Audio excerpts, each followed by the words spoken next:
sœurs, je suis encore dans la joie d'être encore ensemble avec vous et bienvenue à cette troisième partie de Quoi rêves-tu? Donc aujourd'hui, mes frères et sœurs, on va parler d'un rêve que beaucoup de gens font et certains sûrement négligent. Mes frères et sœurs, mais il ne faut pas négliger ce rêve que tu vas écouter, dont on va parler aujourd'hui. Donc on va parler de quel rêve? On va parler du rêve de la nourriture nocturne. La nourriture nocturne. Tu as sûrement fait ce genre de rêve, frères et sœurs, où tu as entendu ton frère, ta sœur, ta fille, ton fils peut-être parler de ça. Alors aujourd'hui, tu vas comprendre, ça veut dire quoi? Est-ce que c'est un danger? Est-ce que c'est bien? Tu vas écouter ça. Donc, je reste attaché jusqu'à la fin et tu vas découvrir beaucoup de choses dans ce thème que nous avons commencé, de quoi rêves-tu, et ce troisième sous-point, la nourriture nocturne. Alors mes frères et sœurs, donc ce rêve, beaucoup de gens font ce rêve. Ce que je vous dis, n'oubliez pas mes frères et sœurs, ce que je vous dis, c'est par expérience également. Donc ce que je vous dis ce que je vous donne comme révélation, mes frères, c'est par expérience. Ce que le Seigneur a permis que je puisse connaître, ce que le Seigneur a permis que je puisse entendre, savoir par rapport aux gens qui m'entourent, par rapport aux gens qui viennent me consulter également pour la délivrance, les gens avec lesquels j'étais en contact, qu'on a parlé, qu'on a prié ensemble. J'ai fait cette remarque, mes frères et sœurs. Donc voilà pourquoi je vous en parle, afin que tu ne négliges pas ce que tu vois dans tes rêves, comme je viens de le dire dans les messages qui sont passés. Si tu n'as pas encore suivi les autres parties, je te conseille, mon frère, ma sœur, de suivre également les autres parties que j'ai publiées, la première partie, la deuxième partie, et aujourd'hui c'est la troisième partie. Et je t'encourage également, mon frère, ma sœur, avant qu'on puisse se développer encore, je t'encourage, mon frère, de mettre un pouce bleu pour encourager l'œuvre de Dieu et de t'abonner si ce n'est pas encore fait, pour que tu puisses recevoir les notifications quand je publie un nouveau message, que tu puisses être averti afin que tu suives, que tu ne manques pas un message, un nouveau message. Donc aujourd'hui, mes frères et sœurs, c'est un phénomène qui se répand partout. Beaucoup de gens font ce genre de rêve-là. Frères et sœurs, si tu as l'habitude de faire ce genre de rêve-là, sache-le que c'est dangereux. C'est très dangereux. Ce n'est pas quelque chose de bien. C'est très dangereux, frères et sœurs. Ça montre également, mon frère, ma soeur, que on commence à t'initier. Il y a deux aspects qu'on va voir dans ce rêve de la nourriture nocturne. Il y a le premier cas, c'est quoi? C'est une initiation. On peut initier une personne à travers un rêve. Donc, il faut savoir, mes frères et sœurs, que le diable son but, c'est quoi? Il vise notre corps. Le diable, il sait que s'il te met un piège sur un chemin, tu peux parfois éviter ce chemin.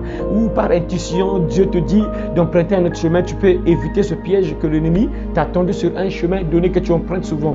Et qu'est-ce que le diable fait? Lui, il veut directement attaquer le corps, parce que c'est ton âme qui est visée. C'est toi qui le vises. Donc la meilleure chose, c'est de t'attaquer directement. Et qu'est-ce qu'il fait? Voilà pourquoi vous allez voir parfois qu'il y a certaines personnes qui ont été piégées par des proches. Le diable passe par des voisins, des voisines, et il met des trucs mystiques. Parfois, c'est un voisin qui vient te donner la nourriture. C'est un voisin ou une voisine qui vient te donner un cadeau, soit la nourriture, il te donne des trucs mystiques. Et il a fait des incantations sur cette chose. Et dès que tu manges, dès que ça entre dans ton corps, mon frère, il y a plus de dégâts par rapport s'il t'attaque comme ça. Parfois, il y aura parfois des barrières, mais quand il arrive à s'aimer quelque chose en toi, ça, c'est plus dangereux, frères et sœurs. Et voilà pourquoi le diable il fait cela, mes frères et sœurs. Et la Bible nous dit encore quoi que, je vous conseille, mes frères et sœurs, de lire un peu ce passage biblique, Matthieu chapitre 24, Matthieu chapitre 13, verset 24, qui dit ceci: il leur proposa une autre parabole et il dit: le royaume des cieux est semblable à un homme qui a sémé une bonne sémence dans son champ. Mais pendant que les gens dormaient, son ennemi vint et séma des livrées parmi le blé et s'en alla. Lorsque l'herbe eut poussé et donné du fruit, l'ivraie parut aussi. Les serviteurs du maître de la maison vinrent lui dire: Seigneur, n'as-tu pas sémé une bonne sémence dans ton champ? D'où vient donc qu'il y a de l'ivraie? Il leur répondit: c'est un ennemi qui a fait cela.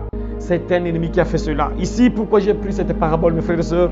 La Bible dit ici que pendant que les gens dorment, l'ennemi vint et séma la mauvaise sémence, séma l'ivraie ou la mauvaise sémence. Et c'est ce qui se passe aujourd'hui dans le sommeil de plusieurs personnes. Il y a des gens, quand ils sont endormis, c'est là où le diable entre dans leurs rêves pour s'aimer la mauvaise sémence dans leur corps, s'aimer la mauvaise sémence sur les enfants, s'aimer la mauvaise sémence sur les grandes personnes, même bien sûr ceux qui n'ont pas vraiment la vie de prière, qui ne mènent pas une vie de sanctification, gens qui ne mènent pas une vie de prière accélérée. Et le diable est libre d'entrer dans leurs rêves pour s'aimer de l'ivresse, s'aimer donc la mauvaise sémence. Alors frères et sœurs, sache-le, si tu as l'habitude de faire des rêves où on te donne la nourriture nocturne, il y a quelqu'un qui vient te donner la nourriture nocturne, tu remarques qu'il y a une personne donnée. À chaque fois dans tes rêves, il te donne la nourriture. À chaque fois, il te donne la nourriture.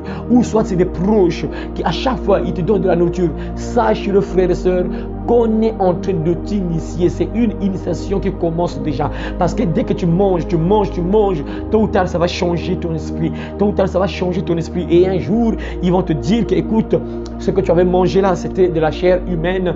Tu avais mangé notre chair à nous. Donc, c'est ton tour de donner ta chair à toi. On t'avait donné notre nourriture et c'est à ton tour maintenant de nous partager également ta nourriture. Donc, donne-nous également ta nourriture. On va aussi manger. Et lorsque ça arrive à ce niveau-là, ça veut dire que c'est le sang qui va commencer à couler. Ça veut dire qu'on va te demander maintenant les membres de ta famille, tes enfants, ton père, ta maman, tes frères, sœurs, et ainsi de suite. Et tu commences à livrer les membres de ta famille, frères et sœurs.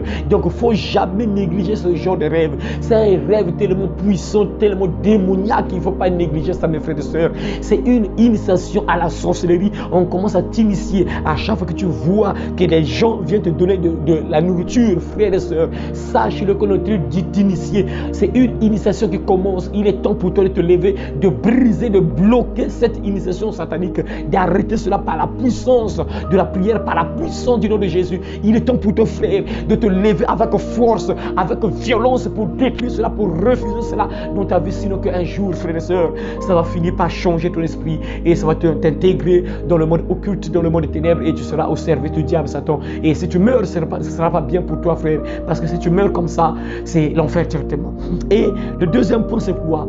Lorsque tu vois qu'on te donne la nourriture nocturne, que ce soit des membres de ta famille, que vous soyez en réunion, dans une forêt, en famille, dans une forêt, dans une fête quelconque, tout ça, on vous partage la nourriture, on te donne la nourriture, frères et sœurs, sache-le que tu es déjà attaqué par les esprits de la sorcellerie. Même si tu n'es pas encore arrivé à l'étape de la sorcellerie consciente, sache-le que on attaque ta vie, on sème des mauvaises choses dans ton corps et ça peut te provoquer des maladies, ça peut te détruire la santé, ça peut apporter des malédictions dans ta vie, frères et sœurs. Sache-le, il ne faut jamais oublier ce genre de rêve, il ne faut jamais négliger ce genre de rêve. C'est un rêve tellement puissant, démoniaque, satanique, c'est tellement dangereux ce rêve-là qu'il ne faut jamais négliger sa sœur, frère. Si tu fais souvent ce genre de rêve-là, il est temps pour toi de te réveiller, de chercher un homme de Dieu, une sœur en Christ ou bien un frère en Christ qui a la foi, qui mène une vie de sanctification, qui va commencer à te soutenir dans la prière. C'est que ça va arriver à un niveau où, mon frère, ma soeur, ça sera compliqué pour toi, frère et soeur. Ce que je vous dis là, c'est avec preuve, mes frères et sœurs. La majorité des personnes avec lesquelles j'ai causé, qui sont venues me voir pour la délivrance et avec lesquelles j'ai eu des entretiens et je leur posais des questions, et toutes les personnes, mes frères et sœurs, qui m'ont dit que dans leurs rêves, ils rêvaient souvent la nourriture nocturne, on leur donnait de la nourriture, que ce soit un parent ou bien un homme que tu ne connais pas ou bien des gens que tu ne connais pas. Mes frères, lorsqu'on priait, ces personnes-là étaient toujours liées au monde des ténèbres. Ces personnes étaient toujours possédées. Il y avait toujours des trucs bizarres. Soit c'est des vomissements. Lorsqu'on priait pour des personnes, c'est toujours des vomissements, frères et sœurs. C'est des rêves qu'il ne faut jamais négliger. Si tu as l'habitude de faire ce genre de rêves, frères et sœurs, donc c'est un conseil que je te donne aujourd'hui. Ne néglige plus ce genre de rêve-là. Tu dois vraiment te lever avec violence pour entrer en guerre, frères et sœurs, que ça sera compliqué un jour. Soit c'est ta santé qui sera menacée. Je te pose une question, frères et sœurs. Si tu fais souvent ce genre de rêve-là, regarde un peu ta santé. Est-ce que tu es en bonne santé? Regarde, mon frère. Est-ce que tu es en bonne santé, frère et sœurs? Regarde un peu. Est-ce qu'il n'y a pas une maladie qui est là, qui refuse de partir? Est-ce qu'il n'y a pas une maladie qui est là, qui résiste aux médicaments? Regarde un peu. Si tu vois, frère et sœurs, que parfois ton ventre, ton ventre est ballonné, tu sens parfois des bourdonnements au ventre, frère et sœurs, c'est déjà des signes très clairs qu'il y a quelque chose qu'on a sémé dans ton corps à travers ce que tu manges dans la nuit, frère et sœurs. Il est temps pour toi de te réveiller et de chercher la délivrance avant qu'il soit trop tard, frère et sœurs. Moi, j'ai parlé avec beaucoup de gens, même mon petit frère, et je vais vous donner ceux qui sont connectés à ma chaîne YouTube ou Facebook, l'évangile de la fin. Vous voyez sûrement les témoignages que j'ai publiés. J'ai donné un témoignage sur mon propre petit frère. J'ai fait une délivrance sur mon propre petit frère. Et mon propre petit frère là, il avait l'habitude de voir qu'il y avait des gens qui lui donnaient de la nourriture et il mangeait souvent. Et lorsqu'on a commencé à prier, il a vomi d'une manière incroyable, vrai, mes frères. il a tellement beaucoup vomi, frères et sœurs. C'est ça, c'est pour vous dire qu'on ne néglige pas ça, mes frères. Quand tu as l'habitude de faire ce genre de rêve-là, il est temps pour toi de te réveiller et de sortir de ce piège, mon frère, ma sœur. Tu es déjà emprisonné et on est en train de s'aimer des mauvaises choses dans ton corps et ça va détruire ta santé et ça peut te conduire même à la mort prématurée et ça va provoquer parfois des maladies. Et c'est ce genre de maladie-là, lorsqu'on va à l'hôpital, soit on ne voit pas la maladie ou soit si on voit la maladie et lorsqu'on essaie de t'opérer, et c'est la mort qui arrive parce que c'était une maladie mystique qui était mise là pour te conduire à la mort, frères et sœurs. Donc voilà pourquoi à partir de maintenant ne néglige plus les rêves que tu fais. Prends au sérieux ce que tu vois dans tes rêves, surtout le rêve de la nourriture nocturne. Si tu vois les gens qui te donnent la nourriture nocturne, parfois tu prends mais tu ne manges pas. Dès que tu acceptes, tu as déjà donné l'autorisation. Donc c'est déjà dangereux, frère. Même si tu n'as pas mangé mais tu acceptes déjà, tu prends déjà mais tu n'as pas mangé, sache-le que c'est déjà dangereux. Le pacte est déjà là, l'alliance est déjà là parce que tu as accepté de prendre ce qui appartient à l'ennemi, frère et soeur. Donc à partir de maintenant, ne néglige plus ça. Il est temps pour toi, mon frère, ma soeur, de te réveiller et d'entrer en prière afin de te libérer de ces esprits démoniaques de sorcellerie qui se lèvent contre ta vie pour détruire ta vie, frère et soeur. Si tu entends ça chez ton enfant, ta soeur, fille, frère, papa, maman, tu dois leur donner ce conseil qui se lève dans la prière avant qu'il soit trop tard, sinon que ce sera un jour trop tard parfois pour eux.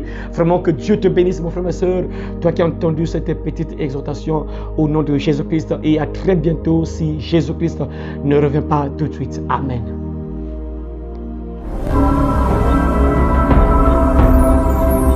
Le royaume des cieux arrive.